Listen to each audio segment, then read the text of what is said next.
The fans have landed. Hawk Nation all over the place one day until the Tax Slayer Bowl. Bring this camera over here. We got some Central Iowans in the house. They drove 20 hours to get here. 20 hours, just showed up. Now I'm here with Braden. Braden, 20 hours in the car. How does it feel to finally be in Florida? Just like anyone can call sports highlights, we're going to kick it up a notch, and I'm going to call highlights, hold on, while spinning the ball on my finger the entire time. Alrighty, Harlem Globetrotters. They're back at the Wells Fargo Arena for the World Championships against the international elite, giving the Washington Generals a breather. The Cubs are still on the bottom looking up in the NL Central. Chicago has the worst record in baseball right now. Day one of the individual tournament is essentially controlled chaos. The best wrestlers from across the state in all three classes collide at Wells Fargo Arena. And we are right in the thick of it, tailgating headquarters. I'm not going to lie, Tennessee outnumbers Iowa about 10-1, but it's about quality, not quantity. I'm here with some quality Hawkeye fans. A 4-point shot. Tony, a hockey player, nails it. He's a world all-star. He made the world all-star team. I don't know how. The Hawkeyes climbed into the top 25 last week after a big win over Ohio State. That national ranking is most likely going to be pretty short-lived. I'm here to prove today that height isn't everything in basketball. I'm here with Bailey Steele from Norwalk. He comes in at a whopping 6'10". Bailey, I'm going down.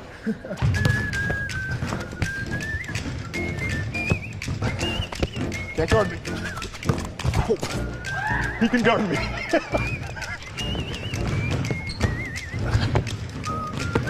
Oh, cool. Oh.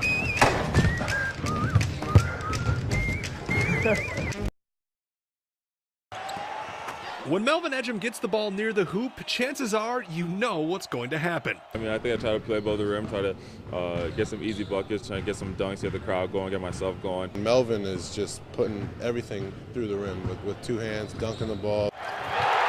Ejim has made the art of dunking look easy. That's why in Miss Lundy's class in Des Moines, kindergartner Isaiah Keller decided to do everyone a favor. We had to do 4 steps of something that you wanted to teach other kids. He's my favorite player on the team, and he's really good at making slam dunks. The lifelong 6-year-old Cyclone fan got to work trying to teach everyone how to dunk like his favorite player. First, get a basketball. Next, make sure you have a basketball hoop. Then jump up. Last, slam the basketball in the hoop. It's just that easy. It's pretty accurate, you know, I like the part where you just says then jump up, you know, you just go, you know, no one, doesn't matter if anyone's in front of you. Since Isaiah cracked the secret to an Ejim jam, social media has taken notice. Then it went out on Twitter and it kind of went nationwide from there. So yeah, it's been really exciting for all of us. The picture made the rounds on social media sites and even grabbed a shout out on ESPN. It's been really exciting. He's handled it really well. He's, you know, such a little cyclone. And now Ejim knows if he ever needs a dunking pointer, he knows who to ask. And he's more than willing to return the favor. It's pretty cool. I was glad I was able to help that kid out, and he was able to hopefully get an A on that picture. So do you hope to hopefully dunk like Melvin Ejim someday? Keep practicing. One of these days you'll dunk soon. If not, I'll help you. In Des Moines, Tony Seeman, KCCI, Iowa's sports leader. They're talented. Won the state tournament here in Iowa. They're top ranked. We're headed down to Kansas City to play in the World Series now. There's just one thing. They're only 8 and 9 years old. It's really fun. When we first got them, none of them had ever picked up a softball and thrown it. None of them had ever swung a bat before.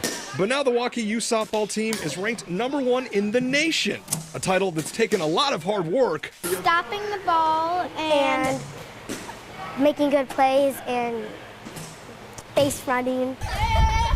Along with some intense focus. I think it would be better to do the world, though. The world. You want to be #1 in the world? That is the world, Riley. No, it's in the U.S. Oh, yeah. Well, I don't know. Now, even though they don't know what being #1 in the nation actually means, what they do know, they just love having fun. And we just have a lot of fun, and when we're playing games, we're just really serious.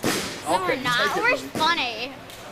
We're still serious. Well, one thing's for sure, the Warriors are serious about having a good time. In Waukee, Tony Seeman, KCCI, Iowa's sports leader. There's no doubt being a mom is tough, but being a mom of a sprint car driver, well, that's a whole different ballgame. Along the fence at Knoxville Raceway, the air is filled with the steady sound of sprint cars. Go, go! Come on, me!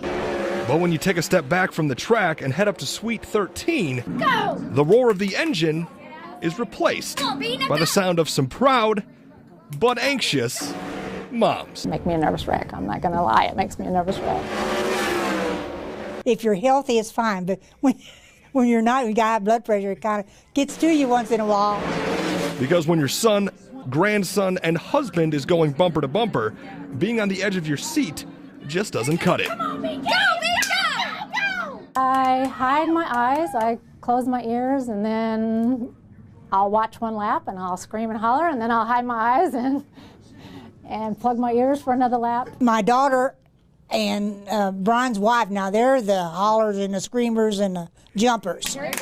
I'm pretty calm about it. I've heard from numerous sources that they get pretty loud and pretty entertained up there. Brian Brown will get victory. Brian Brown is a 21-time winner at the Knoxville Raceway, and behind each of those wins was his own personal pit crew of moms. I basically keep it all Brian in here. If you don't like him, I'll fix you so you do like him. That's usually how it is. Ready to cheer and eager to offer more than a few words of wisdom. You know, having my grandma here and my mom here and my wife Heather here every single week, they sometimes see more than I do, or I think sometimes they think they know more than we do. Oh, absolutely. Absolutely. After it's over with, we're like, you should have done that, you should have done that. Why did you do that? Why didn't you do that? Brian Brown on the outside of the racetrack. Because being a sprint car driver is truly a family affair. The backbone of how far you take it in the sprint car world is a lot of it's on family. I mean, because there's a lot of ups and downs, a lot more downs than ups.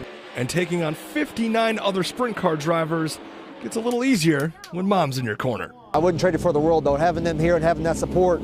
In Knoxville, Tony Seeman, KCCI, Iowa's sports leader. Brian Brown will get victory.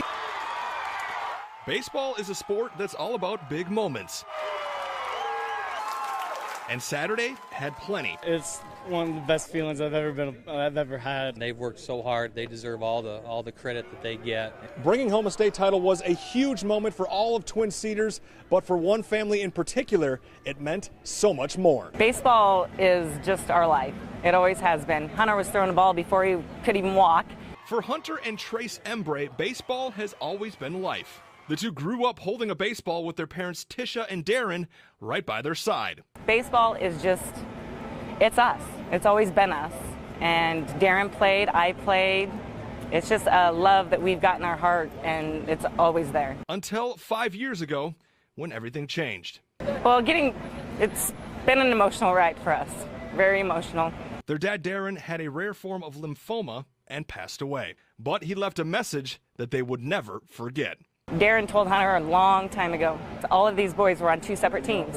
They had the Tracy team and they had the Bussey team. And Darren told Hunter one day, sat him down, he said, see them boys on that other team? Those are going to be your teammates someday. And they're going to help you get to the state championship, and you boys are going to win. He knew that all along. But just like in the game of baseball, things went from bad to worse. Their grandfather passed away, then their mom Tisha was diagnosed with breast cancer. After Darren, then my dad, and then right after my dad, we found out that I had breast cancer. So my boys, it was jaw-dropping for them. I don't know, we got through it, and that's the big thing. Tisha was able to battle and beat the cancer because there was no way she was missing Saturday. I just sat him down and told him that I'm not your dad.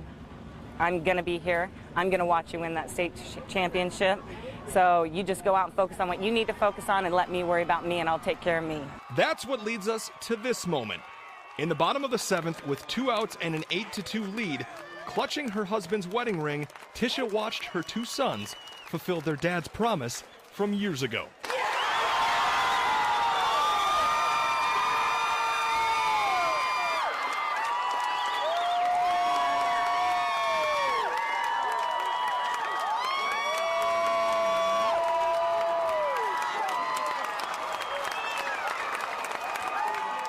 And it came true, and it's meant everything. And this means a lot for my family, and I'm sure everybody else's family out there, for the Twin Cedars community. It's probably this is the best thing ever. No words can explain it. It's a feeling that it's got to happen to you. And then it's just unspeakable words of what it means and how it feels. You really can't put it into words, but a moment like this helps explain that holding a state trophy doesn't hold a candle to getting the chance to hold Mom. You did it. Tony Seeman, KCCI, Iowa Sports Leader.